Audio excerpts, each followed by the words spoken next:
On September 12, 1952, a mother and 5 schoolchildren ventured into the woods of West Virginia, armed with only a flashlight, to find a fiery object they had seen falling from the sky. As they crested a hill, they spotted the red glow of the mysterious object, but before they could get to it, they were met by a creature that would haunt their nightmares for years to come: the Flatwoods monster. The beam of the flashlight only rested on the Flatwoods monster for 2 to 3 seconds before Gene Lemon, the young boy who was carrying it, dropped it in terror. Those 2 seconds of thin light are the only glimpse that the world got of the monster, since it disappeared immediately after the light went out. Still, for the 6 people who saw the monster, its appearance was unforgettable. It was between 7 and 10 feet tall, with a dark body shrouded in a cloak of heavily folded black or green fabric. Its legs were invisible, but its arms, which ended in small clawed hands, were extended from its body. It had a flat face, shaped like a spade, with skin that had been described as pale, fiery orange and red, or even green. A dark hood hung around its face, and a pair of glowing animal eyes pierced through the darkness. When the monster saw the intruders, it let out a blood-curdling screech and bounded or glided towards them. Fortunately, it must have changed its path when Lemon dropped the flashlight, and none of the witnesses were hurt.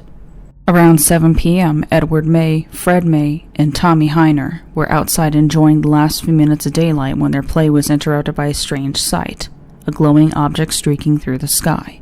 The boys watched the object until it came to rest on a hill that belonged to a local farmer, G. Bailey Fisher.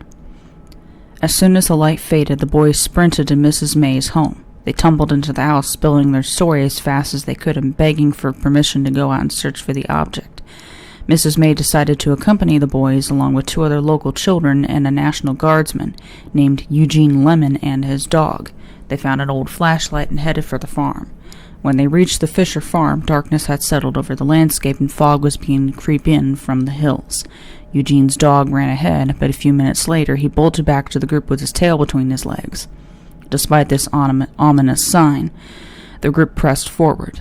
After traveling about 0.25 miles and reaching the top of a hill, they spotted a red pulsating object in the distance. About the same time, they began to notice a thick mist that hurt their eyes and a metallic sulfuric smell. Eugene Lemon took the lead, guiding the little group ahead with the flashlight. They hadn't gone far when he spotted a pair of shiny animal eyes under an oak tree. He swerved the flashlight to reveal the Flatwoods monster, which screamed and rushed at them, then disappeared. After the monster disappeared, the terrified group rushed back to Mrs. May's home. All of them were so frightened that they felt sick, and some of the younger children began to complain of nausea and a burning feeling in their throats as well, possibly a side effect of the mist they had inhaled. Gene Lemon experienced vomiting and convulsions for the rest of the night.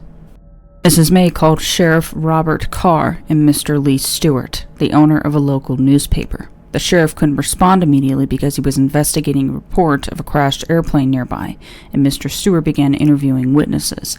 He collected 20 reports from other people who had seen an object flying through the sky, as well as some more sensational claims such as houses being shaken by a heavy impact or radio signals being disturbed. Eventually, the sheriff, his deputy, and Mr. Stewart went to investigate the scene of the landing.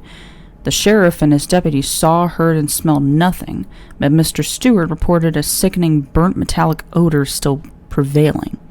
The next morning, Mr. Stewart returned for a second look and discovered 2 long skid marks in the grass, as well as a thick black oily substance.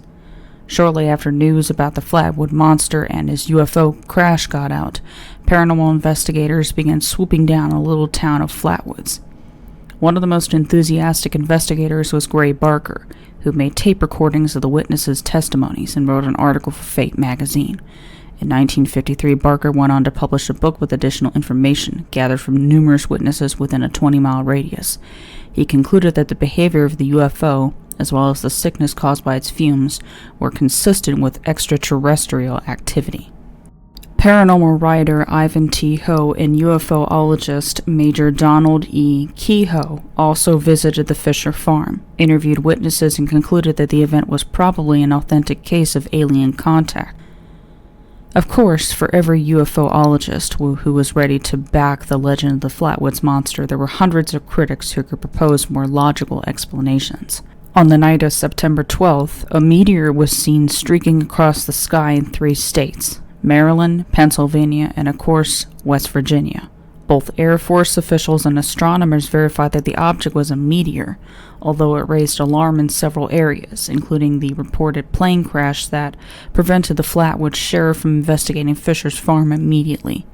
Most people believe that the object which the boys saw falling on Fisher's farm was actually this meteor.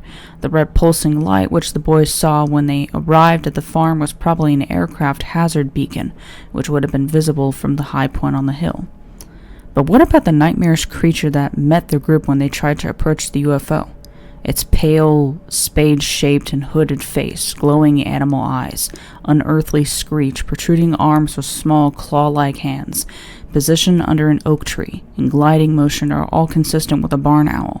In the dark, perched in the branches of a tree, it could easily pass for a 10-foot-tall monster with a cloak obscuring the bottom half of its body.